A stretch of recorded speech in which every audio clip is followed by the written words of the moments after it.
ఆషాఢ పౌర్ణమి రోజు ఇలా చేస్తే ఉద్యోగం, వ్యాపారంలో ఉన్న సమస్యలు తొలగిపోతాయి. ఇంట్లో ఆనందం, ఐశ్వర్యం వెల్లివిరుస్తుంది. ఏ కుటుంబంపై పితృ దోషం ఉంటుందో ఆ ఇంట సంతోషం ఉండదు. ఇలాంటి వారు ఆషాఢ పూర్ణిమ నాడు రావి చెట్టుకు నీటితో పాటు పాలు పంచదార కలిపి సమర్పించాలి. ప్రదక్షిణలు చేస్తే పితృ దోషం నుంచి విముక్తి పొందవచ్చు. ఆషాఢ పూర్ణిమ రోజు గొడుగులు దానం చేయండి. దీనివల్ల వ్యక్తి తన జీవితాంతం సుఖాలను పొందుతాడు. కష్టాలన్నీ తొలగిపోతాయని నమ్మకం. ఆషాఢ పూర్ణిమ రోజున ఇంటి ప్రధాన ద్వారం వద్ద దీపం తప్పనిసరిగా వెలిగించాలి. ఇలా చేయడం వల్ల ప్రతికూల శక్తి నశిస్తుందని నమ్ముతారు.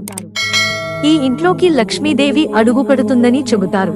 ఆషాఢ పూర్ణిమ రోజున లక్ష్మీదేవికి పరమాన్నం నైవేద్యంగా సమర్పించాలి. ఇలా చేస్తే ఉద్యోగం, వ్యాపారంలో ఉన్న సమస్యలు తొలగిపోతాయి. ఆషాఢ పూర్ణిమ రోజున 11 శ్రీ మహాలక్ష్మి దగ్గర శ్రీయంత్రం ఉంచి పూజిస్తే మంచి జరుగుతుంది. ధనం వృద్ధి చెందుతుంది. శ్రీ మహాలక్ష్మికి 108 లేదా 11 నేతి దీపాలు వెలిగించి పూజించండి. శ్రీ మహాలక్ష్మి అష్టోత్తరం, లక్ష్మీ అష్టకం పఠించండి. మిత్రులారా, ఛానల్ సబ్స్క్రైబ్ చేసుకోవడం మర్చిపోకండి. ధన్యవాదాలు.